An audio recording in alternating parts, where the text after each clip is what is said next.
اللہ نے فرمایا سب کے سب سجدہ کرو، سب سجدے میں چلے گئے۔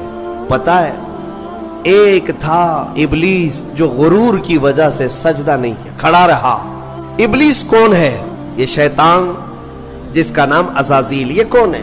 فرشتوں کو تعلیم دینے کے لیے اس کو مامور کیا گیا تھا، اس کو معلم الملائکہ کہتے ہیں۔ بعضوں نے اس کو فرشتوں میں شمار کیا، لیکن مفسرین کی اکثر رائے یہ ہے کہ وہ جنات میں سے تھا۔ ابلیس کس میں سے تھا؟ جنات میں سے تھا، لیکن فرشتوں کے ساتھ رہتا تھا، اس لیے حکم اسے بھی تھا۔ حالانکہ وہ اللہ کی بہت عبادت کیا ہے، بہت عبادت، اتنی عبادت کیا ہے کہ اس کے سجدے اگر زمین پر پھیلا دیے جائیں تو ایک رائی کے دانے کے برابر بھی جگہ خالی نہیں ہوگی، اتنے سجدے اللہ کے کر چکا، لیکن اس وقت سجدہ نہیں کیا۔ تو رب تعالیٰ نے سوال فرمایا تو سجدہ کیوں نہیں کیا جبکہ میں نے تجھے حکم دیا تھا؟ قال انا خیر منہ، کہنے لگا اے مولا میں اس سے بہتر ہوں، آدم سے میں بہتر ہوں۔ خلقتنی من نار وخلقتہ من طین، تو نے مجھے آگ سے بنایا ہے اور اسے مٹی سے بنایا ہے۔ آگ بلند رہتی ہے، مٹی نیچے رہتی ہے، بلند آدمی نیچے والے کو سجدہ کیسے کرے؟ ہاں یہی غرور ہے۔ اب اس سے پتا چلا کہ کائنات کا سب سے پہلا گناہ وہ تکبر ہے، غرور، میں پن، کہ میں یہ ہوں اس کے سامنے کیوں جھکوں۔ یہ ابلیس کی یہیں سے خصلت شروع ہوئی۔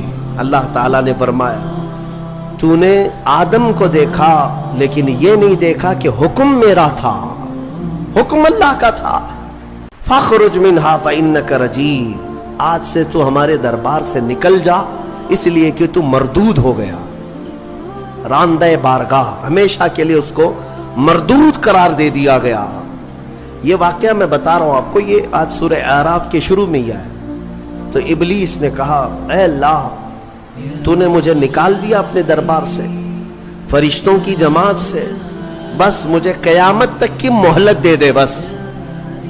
رب تعالیٰ سے ڈائریکٹ چیلنج کر رہا ہے، اللہ سے چیلنج کر رہا ہے، مجھے تو ٹائم دے دے بس۔ کیا کرے گا؟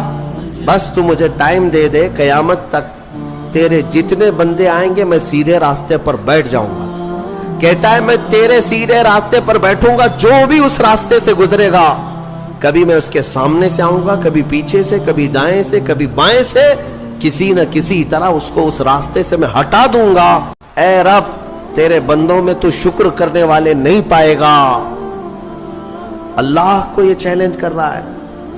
دوسری آیتوں میں یہ تک کہا اس نے قال فبعزتک لاغوینہم اجمعین، تیری عزت کی قسم اے اللہ، عزت اس کو بھی معلوم ہے اللہ تعالی، اور قسم بھی اللہ کی عزت کی کھا کر کہہ رہا ہے، تیری عزت کی قسم میں تیرے سارے بندوں کو گمراہ کروں گا، سارے بندوں کو گمراہ کروں گا۔ رب تعالیٰ سے چیلنج کیا، رب نے فرمایا قال انک من المنظرین، جا تجھے ٹائم دیا جاتا ہے، مہلت ہے تجھے، جتنا ٹائم چاہیے پورا لے لے۔ ٹائم ہی نہیں طاقت بھی دے دی گئی، قوت بھی دے دی گئی، دنیا میں جتنی تیزی سے ایک جگہ سے دوسری جگہ جانا ہے سب تجھے دے دیا گیا، جا بہکا لے۔ کتنوں کو بہکاتا ہے؟